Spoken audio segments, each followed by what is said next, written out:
YouTuber Shajan സ്കറിയെ arrest ചെയ്യാത്തതിൽ പോലീസിനെതിരെ കോടതി. നിരന്തരം കുറ്റകൃത്യം ചെയ്യുന്ന ഷാജൻ സ്കറിയെ എന്തുകൊണ്ടാണ് അറസ്റ്റ് ചെയ്യാത്തതെന്നാണ് എറണാകുളം പ്രിൻസിപ്പൽ സെഷൻസ് കോടതിയുടെ ചോദ്യം. ഷാജൻ സ്കറിയ ഒളിവിലാണെന്ന പോലീസ് വാദത്തെയും കോടതി വിമർശിച്ചു. ഷാജൻ സ്കറിയ പ്രതിദിനം യൂട്യൂബിൽ വീഡിയോകൾ പോസ്റ്റ് ചെയ്യുന്നുണ്ടല്ലോ എന്നാണ് ചോദ്യം. ഡോക്ടറുടെ ഫോൺ ചോർത്തിയെന്ന കേസിലെ ഷാജൻ സ്കറിയുടെ മുൻകൂർ ജാമ്യാപേക്ഷയിലാണ് കോടതിയുടെ വിമർശനം. ടി വി പ്രസാദ് വിവരങ്ങളുമായി. പ്രസാദ്, അതിരൂക്ഷ വിമർശനങ്ങൾ കോടതിയിൽ നിന്ന് വരുമ്പോൾ ഏത് കേസിലാണ് കോടതി വിമർശനങ്ങൾ ഉയർത്തുന്നത്? എന്താണ് കോടതി പറഞ്ഞിരിക്കുന്ന കാര്യങ്ങൾ? സ്മൃതി, ഡോക്ടർ ജോജോ ജോസഫിനെതിരായ വിമർശനങ്ങളാണ് പ്രധാനമായും ഈ കേസിലേക്ക് നയിച്ചത്. ജോജോ ജോസഫാണ് പരാതിക്കാരൻ. അങ്ങനെ കടവന്ത്ര പോലീസ് ഷാജൻ സ്കറിയക്കെതിരെ ജാമ്യമില്ലാ വകുപ്പ് പ്രകാരം കേസെടുത്തു. അങ്ങനെ കേസെടുത്തതിന് പിന്നാലെ ആ FIR-നെ പരിഹസിച്ചുകൊണ്ട് വീണ്ടും യൂട്യൂബറായ ഷാജൻ സ്കറിയ അതിൽ വീഡിയോ ചെയ്തു. അതിലും പോലീസ് FIR രജിസ്റ്റർ ചെയ്തു. അപ്പോൾ അങ്ങനെ രജിസ്റ്റർ ചെയ്ത 2 കേസുകൾ നിലവിൽ കടവന്ത്ര പോലീസിന്റെ പരിധിയിലുണ്ട്. അതിലൊരു കേസിൽ മുൻകൂർ ജാമ്യവുമായിട്ടാണ് ജില്ലാ കോടതിയെ സമീപിച്ചത്. അങ്ങനെ സമീപിച്ച സമയത്താണ് കോടതിയുടെ ഭാഗത്തു നിന്നുള്ള അതിരൂക്ഷ വിമർശനം കേരള പോലീസിനുണ്ടായത്. കടവന്ത്ര പോലീസ് എന്തുകൊണ്ടാണ് അറസ്റ്റ് ചെയ്യാത്തത് എന്ന് ചോദിച്ച സമയത്ത് ഷാജൻ സ്കറിയ ഒളിവിലാണ്, കാണുന്നില്ല എന്ന മറുപടിയാണ് പോലീസ് കൊടുത്തത്. അങ്ങനെയുള്ള ഒരാൾ നിരന്തരമായി വീഡിയോ ചെയ്യുന്നുണ്ടല്ലോ എന്നാണ് കോടതി ചോദിച്ചത്. ഇത്ര മോശമാണോ കേരള പോലീസ് എന്ന വിമർശനം പോലും കോടതിയുടെ ഭാഗമായി ഉണ്ടായി എന്നുള്ളതാണ്. അതായത് ഷാജൻ സ്കറിയെ പിടിക്കാത്ത കടവന്ത്ര പോലീസിന്റെ പേരിൽ കേരള പോലീസിന് ആകെ നാണക്കേടുണ്ടാകുന്ന പ്രസ്താവന കോടതിയിൽ നിന്നുണ്ടായി എന്നുള്ളതാണ്.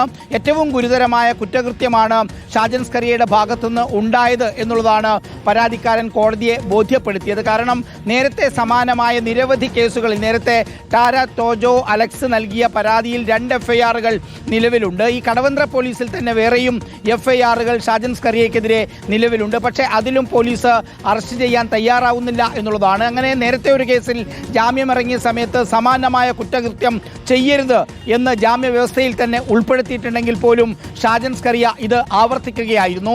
നിരന്തരമായി മതിയായ തെളിവുകളൊന്നുമില്ലാതെ ഇങ്ങനെ വീഡിയോ ചെയ്തുകൊണ്ടിരിക്കുന്നു എന്ന ആരോപണമാണ് പിന്നീട് കേസുകളിലേക്ക് എത്തുന്നത്. ഇതേ ഷാജൻ സ്കറിയ തന്നെ പല വീഡിയോകളിലും പറഞ്ഞിട്ടുണ്ട് 132-ലധികം ക്രിമിനൽ കേസുകളുള്ള വ്യക്തിയാണ് താൻ എന്ന്. ഇങ്ങനെ നിരന്തരമായി പ്രശ്നമുണ്ടാക്കുന്ന ഒരാൾ മുൻകൂർ ജാമ്യാപേക്ഷയുമായി കോടതിയിൽ എത്തിയപ്പോഴാണ് ജില്ലാ കോടതിയുടെ ഭാഗത്തുനിന്ന് അതിരൂക്ഷമായ വിമർശനം പ്രത്യേകിച്ച് പോലീസിനെതിരെ ഉണ്ടായിരിക്കുന്നത് എന്നുള്ളതാണ്. സമീപകാലത്ത് നമുക്കറിയാം ഇത്തരം നിരവധി വീഡിയോകൾ യൂട്യൂബ് വഴി ഷാജൻ സ്കറിയ പുറത്തുവിട്ടിരുന്നു. അതിനെതിരെ നിരവധി പരാതികളും ഉണ്ടായിട്ടുണ്ട്. അതിലാണ് ഇപ്പോൾ ഡോക്ടർ ജോജോ ജോസഫിൻ്റെ പരാതിയിൽ ജാമ്യമില്ലാ വകുപ്പ് പ്രകാരമുള്ള കേസ് ചുമത്തിയതും അതിൽ മുൻകൂർ ജാമ്യം തേടി ഷാജൻ സ്കറിയ പോയതും അങ്ങനെ കേരള പോലീസിന് അതിരൂക്ഷമായ വിമർശനം ജില്ലാ കോടതിയുടെ ഭാഗമായി ഉണ്ടാവുകയും ചെയ്തിരിക്കുന്നത്. സ്മൃതി പ്രസാദ്, ഇപ്പോൾ ഡോക്ടർ ജോജോ ജോസഫിന്റെ പരാതി എപ്പോഴാണ് പോലീസിൽ വന്നിരുന്നത്? ആ പരാതിയിന്മേൽ വളരെ പതുക്കെ പോലീസ് നീങ്ങി എന്നാണോ മനസ്സിലാക്കേണ്ടത്?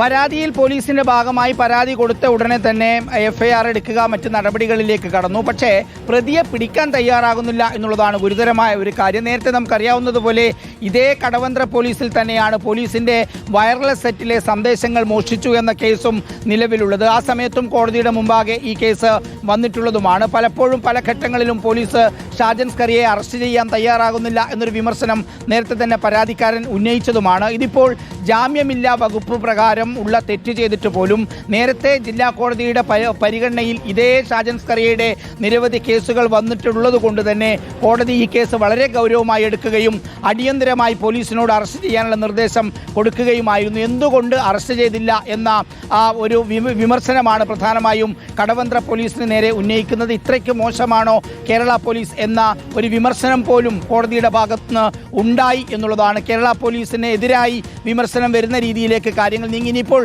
ഈ കേസ് പരിഗണിക്കുന്നത് അടുത്ത 8-ാം തീയതിയാണ്. ഇനി 8-ാം തീയതിക്ക് മുമ്പ് ഷാജൻ സ്കറിയെ കടവന്ത്ര പോലീസ് അറസ്റ്റ് ചെയ്യുമോ എന്നുള്ളതാണ് പ്രധാനപ്പെട്ട കാര്യം. എറണാകുളം ജില്ലയിൽ തന്നെ നിരവധി പോലീസ് സ്റ്റേഷനുകളിലായി ഹിൽ പാലസിലും കടവന്ത്രയിലും ഉൾപ്പെടെയുള്ള പോലീസ് സ്റ്റേഷനുകളിലായി നിരവധി FIR-കളാണ് ഇതുപോലെ അപകീർത്തി കേസുമായി ബന്ധപ്പെട്ടും അല്ലാണ്ട് ഇല്ലാത്ത കാര്യങ്ങൾ പറഞ്ഞു എന്നൊക്കെ പറഞ്ഞുള്ള പരാതികളിൽ കേസ് രജിസ്റ്റർ ചെയ്തിരിക്കുന്നത്. സ്മൃതി.